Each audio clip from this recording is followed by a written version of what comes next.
Flashback sur Séance Radio. Le cinématographe permet de projeter des images sur un écran. Toute l'actu des grands classiques du cinéma.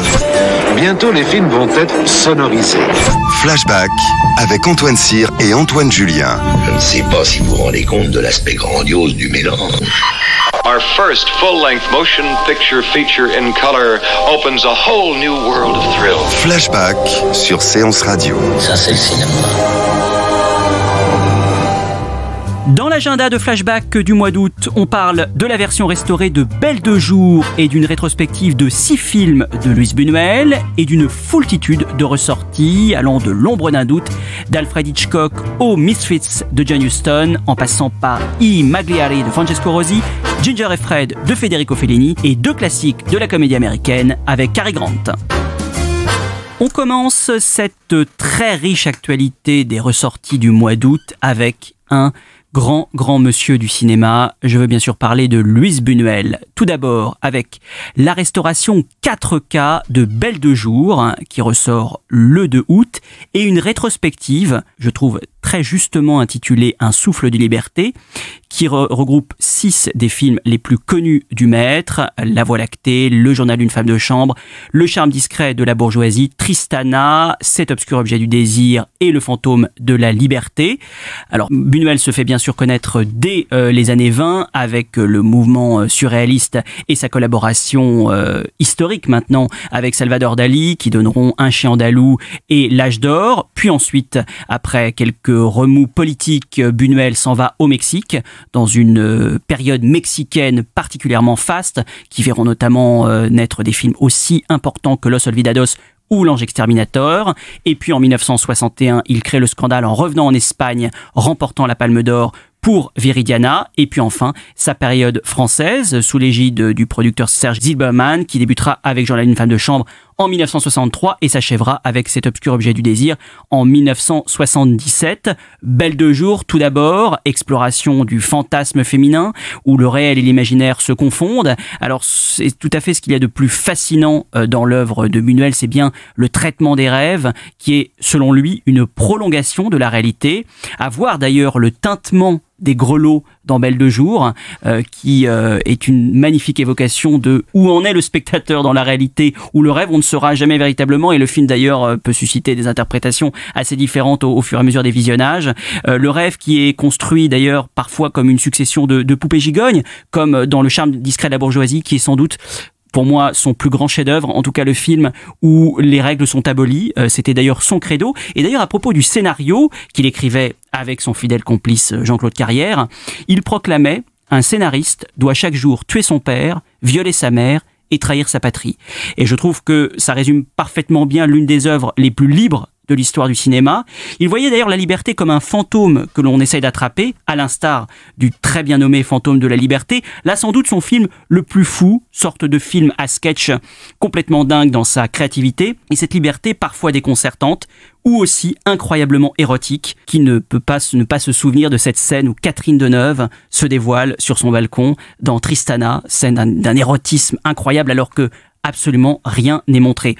Buñuel filme une comédie humaine ou trop humaine à la fois, où les êtres sont empêchés, que ce soit les bourgeois, qui ne parviennent jamais à se mettre à table, dans Le charme discret de la bourgeoisie, ou Fernando Rey dans Cet obscur objet du désir, qui ne parvient pas à assouvir ses fantasmes face à une femme qui se refuse sans cesse à lui, jouée par 2 actrices, Angela Molina et Carole Bouquet, encore une idée géniale, quoiqu'au départ, ce rôle était prévu pour Maria Schneider. Le cinéma de Buñuel, malgré ou à cause de son infinie richesse, n'est pas un cinéma de virtuose. Lui d'ailleurs se disait peu intéressé par les prouesses techniques. Il n'aimait pas non plus expliquer son œuvre, se méfiant beaucoup des intentions symboliques. On restera encore longtemps fasciné devant ces derniers plans énigmatiques, cette autruche qui nous toise à la fin du Fantôme de la liberté, et bien sûr, ces bourgeois errants sans fin du charme discret de la bourgeoisie, un monde qui ne va nulle part et ailleurs, on ne saura jamais. À la question « Qui sont vos réalisateurs préférés ?», Alfred Hitchcock avait répondu « À part moi, Buñuel ». Écoutez Antoine, à part regarder un film de Buñuel, il y a peu de choses qui sont aussi passionnantes que de vous écouter parler de Buñuel. On sent vraiment que c'est vraiment un de vos cinéastes préférés, quoi. Extrait. Veux-tu que je te dise un secret, Séverine ? Je t'aime chaque jour davantage. Un jour, il fallait que je vous voie. Sans votre mari, naturellement. Chez Anaïs. 11 cité Jean de Saumur.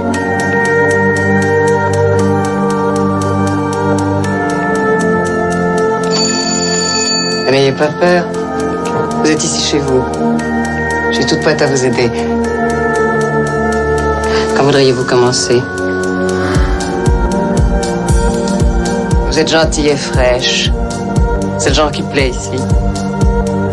Si vous vous appeliez Belle de Jour. Oui, si vous voulez. Vous avez quelqu'un qui vous aime tant? Un petit ami? Un petit mari?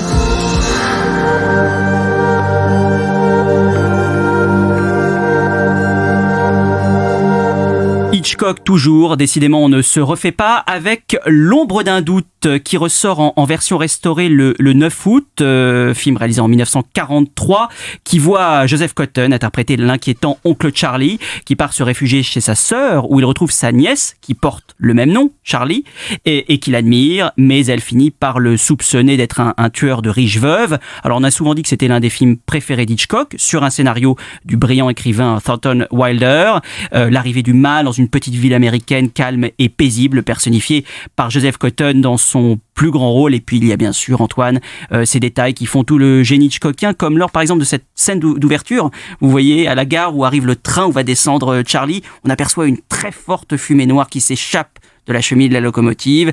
Et lorsque le train se rapproche, le quai est totalement obscurci. Alors, il y a bien sûr toutes ces prouesses.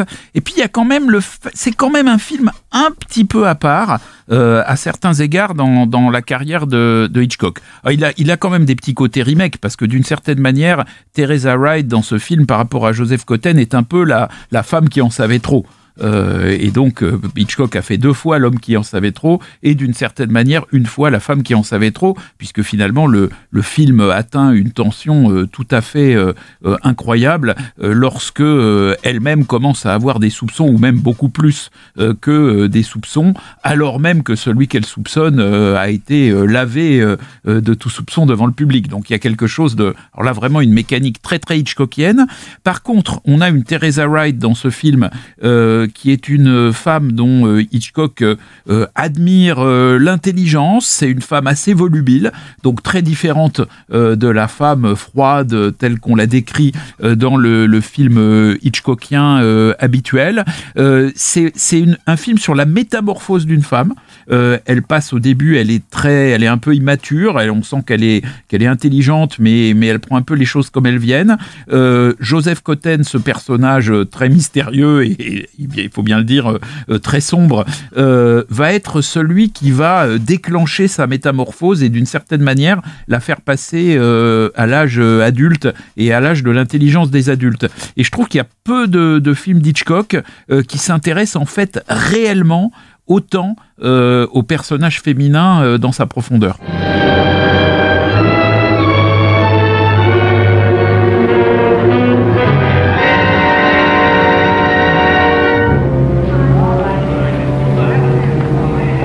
Do you know the world is a foul sty?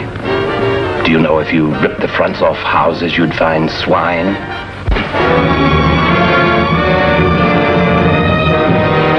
I don't want you to touch my mother. So go away, I'm warning you. Go away or I'll kill you myself. Autre ressortie, celle des Misfits de John Huston, en français Les Désaxés, réalisé en 1961, qui ressort le 16 août en version restaurée. L'histoire d'une jeune divorcée campée par Marilyn Monroe qui se lie d'amitié avec un groupe de Misfits composé d'un cow-boy vieillissant, d'un mécanicien au cœur brisé et d'un cavalier de rodéo qui vont partir chasser le Mustang sauvage. Le film est tiré d'une nouvelle d'Arthur Miller, qui était à l'époque le mari à la ville de Marilyn Monroe. Un film qui est surtout connu, avant tout connu, et peut-être essentiellement connu, mais c'est un peu sévère ce que je dis, pour être le dernier film, c'est vrai, de Marilyn Monroe, de Clark Gable, qui mourra quelques semaines plus tard, et de Montgomery Clift, et aussi connu pour une scène que je trouve pour ma part assez exceptionnelle de chasse de Mustang, qui est quand même, Antoine, magistralement filmé par John Huston. Oui, il y a effectivement ces images absolument extraordinaires. C'est aussi le passage de Huston. Huston, ce qui est assez intéressant, c'est que c'est un cinéaste qui appartient au vieil Hollywood et qui va appartenir aussi au Nouvel Hollywood, hein, où il va faire des films très réussis qui n'ont aucun décalage temporel avec c'est d'ailleurs une filmographie vraiment une des plus étonnantes une des plus étonnantes et d'une certaine manière ce film est quand même un peu un film charnière entre une façon entre des acteurs qui sont plutôt des acteurs qui appartiennent au vieil Hollywood et une façon de filmer qui elle prélude déjà présage presque presque de l'avenir. Donc ça c'est intéressant. Bon, et puis effectivement il y a cette dimension crépusculaire très importante, c'est effectivement très émouvant. Après c'est ni le meilleur film de Marilyn Monroe, ni le meilleur film de Clark Gable, ni celui de Montgomery Clift, en tout cas en termes de prestations d'actrice ou d'acteur, mais cette dimension crépusculaire en fait un film absolument incontournable. Did you ever think of getting married again? Yeah, I thought about it a lot of times, but never in daylight. You get lonesome for your children? Oh, I see them a couple times a year. They come whenever I'm in a rodeo. I'm a pretty good roper. I get lonesome, sure. My daughter is almost your size. You size 12? Uh-huh. Mm. So I bought her a dress for Christmas, size 12. What happened? Did you just stop loving your wife, Gay? Well, I come home one night and she's all wrapped up in a car with a fella. Turned out to be an old friend, a cousin of mine, as a matter of fact.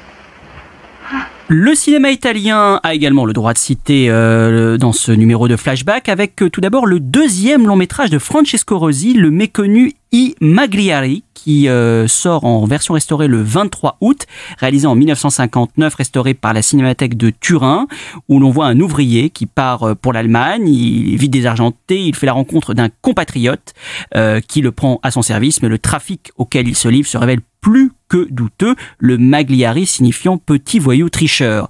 Alors c'est donc le deuxième film de Francesco Rosi, il n'est pas encore à ce moment-là le maître du thriller politique et du film dossier dont il fut quasiment l'un des inventeurs avec des œuvres aussi majeures que L'Affaire Mattei ou Main basse sur la ville. Rosi accorde comme souvent une importance particulière aux lieux qui sont d'une très très grande authenticité, les bars enfumés, les rues, on est vraiment dans quelque chose de très très très authentique. Ce qui est assez étrange, c'est que le film débute comme une comédie à l'italienne dans le même veine que Le Pigeon, alors c'est sans doute grâce à la prestation de Alberto Sordi, et il se termine pour autant en drame amoureux. On est une fois encore frappé par le regard acéré porté par Francesco Rosi. C'est une description très juste d'une réalité sociale où les truands envie même la situation des ouvriers dans une scène assez étonnante. Le cinéaste montre très bien le prix à payer afin de monter dans l'échelle sociale et le film bénéficie surtout d'une interprétation donc de très haute volée dominée par Alberto Sordi, tour à tour hâbleur, paumé et misérable. Autre ressortie transalpine, celle de Ginger et Fred de Federico Fellini, qui ressort en version restaurée le 9 août, réalisé en 1986. Un ancien couple de music-hall se retrouve après une séparation de 30 ans. À l'occasion d'un show télévisé, ils doivent reprendre leur imitation de Fred Astaire et Ginger Rogers dans un numéro de claquettes, mais le monde auquel ils ont appartenu est bien sûr très différent de celui de la télévision. Et alors là, dans ce film, alors on parlait de film crépusculaire, là on est encore un peu dans un crépuscule, on est d'un peu au crépuscule de Fellini parce que c'est la fin de sa carrière, et puis on a deux acteurs qui sont essentiels dans sa vie, que je n'ai pas encore cité. Voilà, mais pardon, mon cher Antoine, je vais les citer évidemment. C'est Giulietta Massina qui était la compagne de Fellini à une époque et qui était évidemment la grande actrice de sa vie. Il n'y a pas vraiment de film de Giulietta Massina sans Fellini, alors que par contre, elle est très présente dans certains de ses films. Mastroianni, évidemment, qu'on a dans La Dolce Vita notamment. Et donc, c'est vraiment tout ce petit monde-là se retrouve un peu pour un dernier bal et pour dire d'une certaine manière que l'époque dans laquelle on rentre n'est plus la leur. Je veux dire, le message, il est aussi celui de ceux qui ont fait le film. Oui, c'est intéressant parce que c'est comme si toute l'Italie de Fellini qu'on a à la fois vu dans Amarcord ou dans 8,5 se retrouvait tout entière dans un spectacle télévisé. C'est ça qui est très intéressant. Les mafieux, les curés, les saltimbanques, les nains, enfin il y a toute une farandole. Mais pour un dernier bal télévisé, il y a un côté Last Waltz Walst dans cette histoire. Il y a un côté dernier tour de piste, c'est vrai, et puis à la fois aussi une dénonciation. Ça, il ne faut pas le mettre de côté. C'est une dénonciation quand même assez virulente d'une télévision sous emprise berlusconienne déjà à l'époque. Qui est l'artisan du déclin d'un monde aussi. Et tout à fait, et l'omniprésence de la publicité, d'ailleurs jusqu'à la dernière image qui est assez amère. Le film se situe d'ailleurs très bien dans une période de déclin fort pour le cinéma italien, qui voit son âge d'or totalement disparaître au profit de la télévision. C'est en effet le crépuscule de Fellini, mais certains grands cinéastes ont déjà disparu. Et puis, ce qu'aime sans doute le réalisateur, c'est qu'il filme un univers de studio factice, aux couleurs criardes, des décors signés Dante Ferretti, son grand chef décorateur qui deviendra ensuite le décorateur de Scorsese, tourné évidemment dans les studios de Cinecittà. Alors, d'ailleurs, le film a par certains côtés un peu vieilli, la post-synchro qui encore existait dans les années 80. On sait que c'est une marque de fabrique du cinéma italien, mais là elle paraît anachronique, des incrustations un peu douteuses, mais il y a surtout cette tendresse folle évidemment pour ces deux interprètes que vous avez cités, Giulietta Massina et Marcello Mastroianni. Leur pas de danse est un beau moment à redécouvrir donc dans les salles dès le 9 août.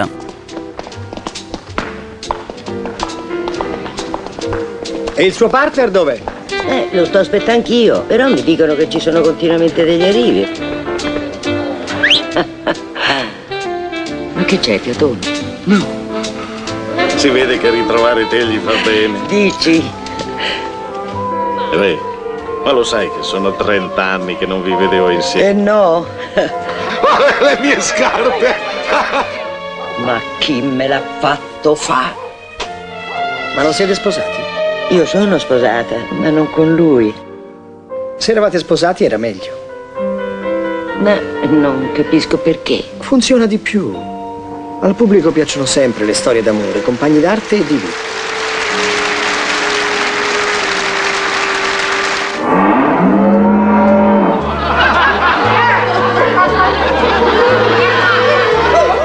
On termine cette séquence des ressorties avec deux annonces. Tout d'abord, une rétrospective consacrée au cinéaste japonais Takeshi Kitano avec la restauration de 3 de ses films. Kids Return, réalisé en 96, Hanabi, qui lui apporta la consécration, et Le Lion d'Or à Venise en 97, et L'été de Kikuchiro en 99, sélectionné à l'époque à Cannes, version restaurée qui devrait nous rappeler à quel point le cinéma peut être un enchantement quand il est beau, simple, humain et poétique. Un cinéaste évidemment important qui est Takeshi Kitano. Et puis dans un tout autre registre, une occasion de rire cet été, c'est celle consacrée à Buster Keaton, l'acrobate du rire, avec plusieurs de ses films, dont le très célèbre Mécano de la Générale, mais aussi Cadet d'eau douce, Collège, ou encore Keaton en 4, qui est une sélection de courts-métrages.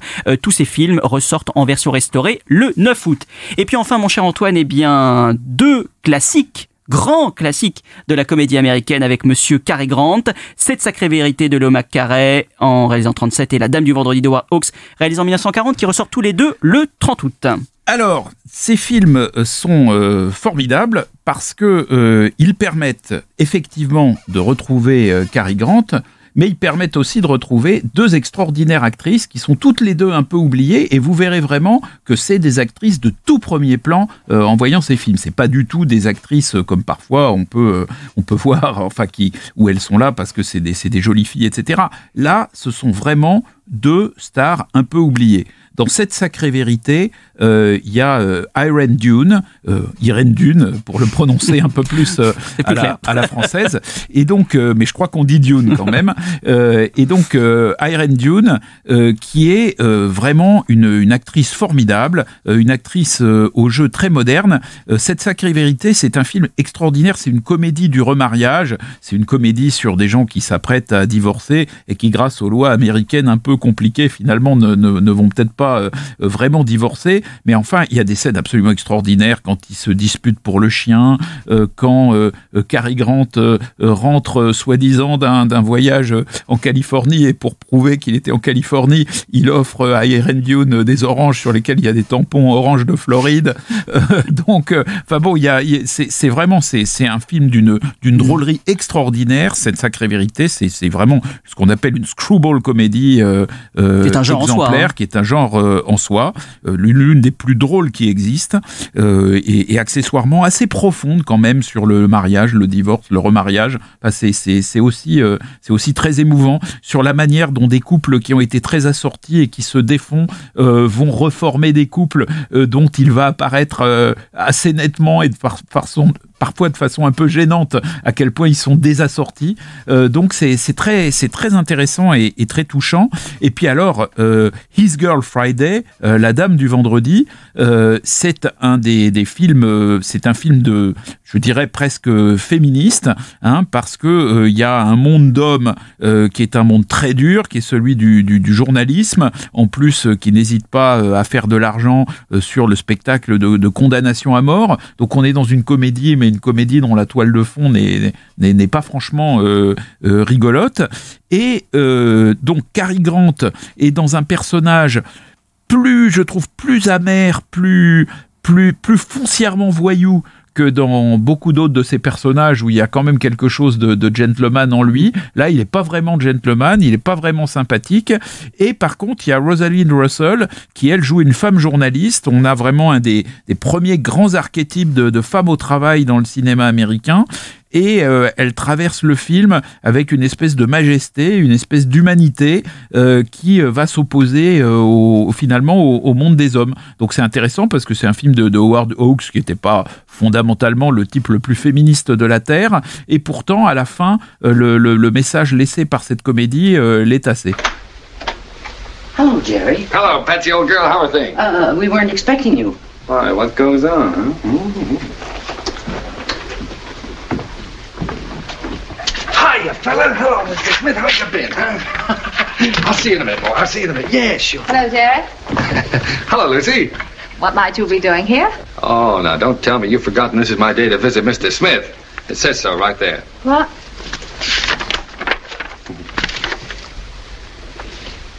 Oh, I'm so sorry, Mr. Leeson. This is my husband. Oh.